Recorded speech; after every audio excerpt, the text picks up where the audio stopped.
Habari mwanamichezo, jina langu ni Tumaini Sekadodo na hii ni Maira Online TV. Karibu tena wekundu wa Msimbazi na wapenda soka kwa ujumla.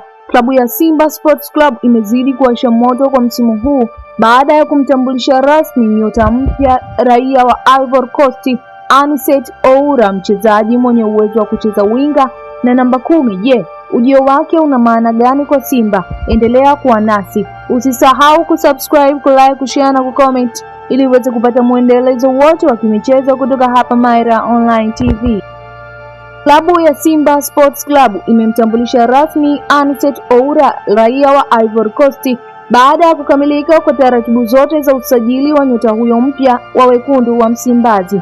Oura ambaye amewahi kutumikia klabu za ASEC Mimosas ya Ivory Coast pamoja na Stellenbosch ya Afrika Kusini, anatajwa kuwa mchezaji mwenye uwezo mkubwa wa kucheza nafasi ya winga pamoja na kiungo mshambuliaji namba 10.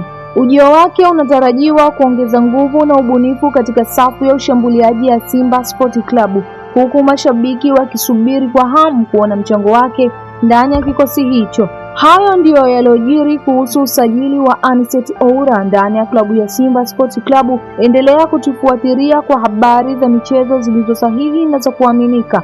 Usisahau kusubscribe, kulike, kushare na kucomment ili usikose vinavyoendelea ndani na nje ya uwanja. Mimi ni Tumaini na hii ni Maira Online TV. Asante.